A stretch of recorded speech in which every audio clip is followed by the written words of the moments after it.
आज बात हो रही YouTube की, जहां पर उसने अपनी शर्तों को थोड़ा आसान कर दिया है, जहां से आपके वीडियो मोनेटाइज होने लगते हैं। मतलब जहां से आपकी YouTube पर कमाई शुरू हो जाती है अगर आपने YouTube पे अपना कोई चैनल खोल रखा है। शर्तें ऑलरेडी आपकी स्क्रीन पे लगातार चल रही है। अभी 5 देशों में लागू हुआ है, लेकिन भारत में जल्द आ जाएगा। तब तक आप कर लें तैयारी। अब चलिए कुछ, जैसा हमने कहा था कि कैसे आप अपनी इस कमाई को बढ़ाएंगे। शर्तें तो ठीक है, अपनी जगह हो गई। तो पीयूष, ये बताइए कि आप क्या रहता है कमाई का एक असली पिक्चर? वहां पर कितना आपको जो गूगल एडसेंस है वहां से पैसा मिलता है, किस तरीके से व्यूज के आधार पर आपकी कमाई होती है, और इंडोर्समेंट उसमें कितना बड़ा रोल प्ले करता है? रेशो देखें तो क्या रहता होगा कमाई का? सर, डिपेंड्स करता है कि आपका चैनल किस टाइप का है या आपका फोकस किस पर है।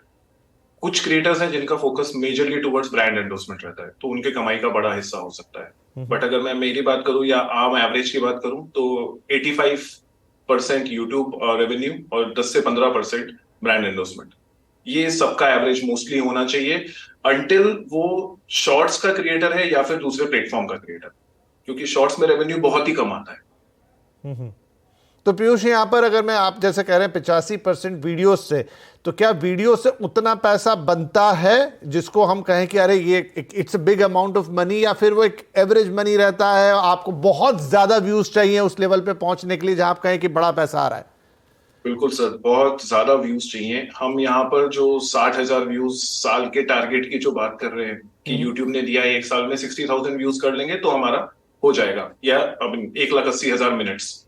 तो सर उसमें तो कुछ 1,000, 2,000, 3,000 रुपए बन जाए तो बड़ी बात है। ओ, आपको 60,000 व्यूज पर डे चाहिए, तब जाकर आप मान सकते हो कि आप एक ठीक ठाक सा अमाउंट कमा रहे हो, which is not even equivalent to a good salary.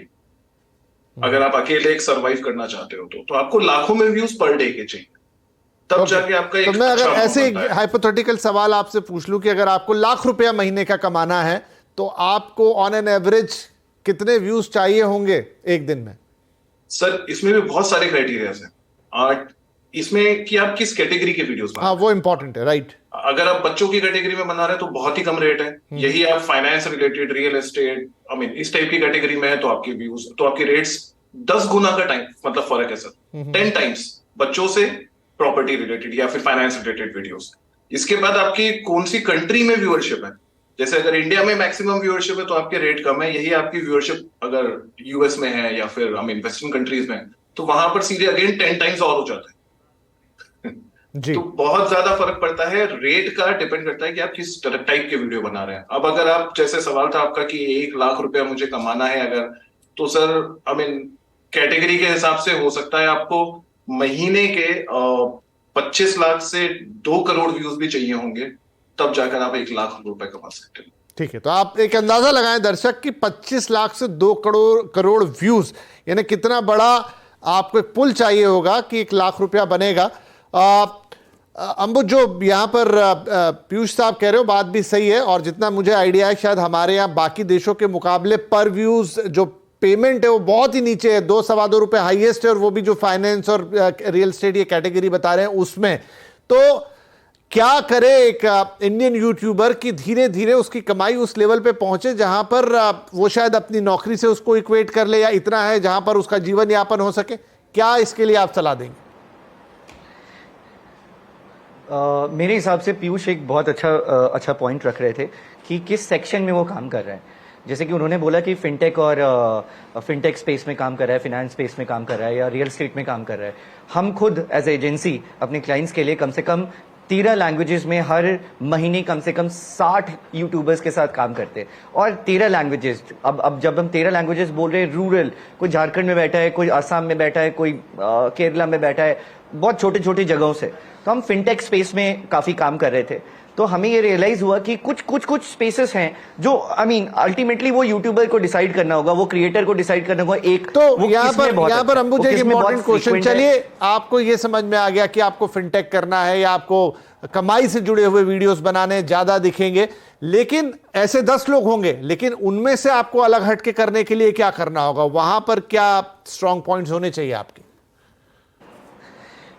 अभी देखिए, एक छोटा सा एग्जाम्पल मैं देता हूं। कोई भी ऐप जिससे हम यूपीआई करते हैं, है ना, किसी भी ऐप, अभी बहुत सारी ऐप्स आ गई हैं यूपीआई करते वक्त करने के लिए।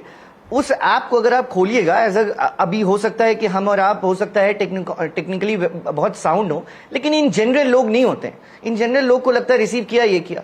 एक सिंपल एक ऐप में इतने सारे फीचर्स और बात समझ गया मैं आपकी। मैं कह रहा हूं कि अगर दो लोग एक ही चीज पे वीडियो बनाएं तो बेहतर वाला व्यक्ति क्या करे ऐसा अलग?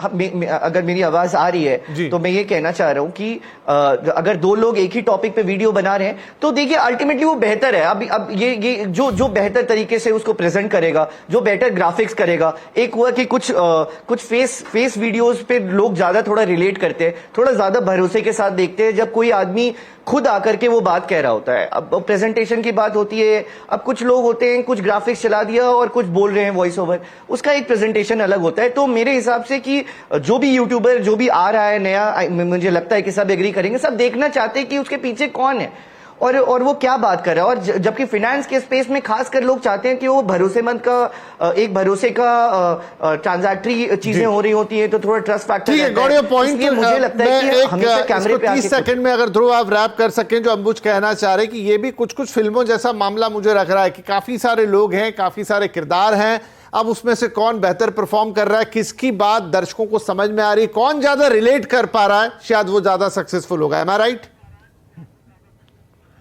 विपिन एग्जैक्टली यही है। स्पेशली अगर टेक की स्पेस से भी अगर हम बात करें तो रिलेटेबिलिटी, आपकी प्रेजेंटेशन स्किल्स, क्योंकि जो बेस कॉन्सेप्ट है अनलेस मतलब आप बिल्कुल ही स्क्रैच से स्टार्ट कर रहे हैं, सब सिमिलर चीज़ें ही बात कर रहे होते हैं।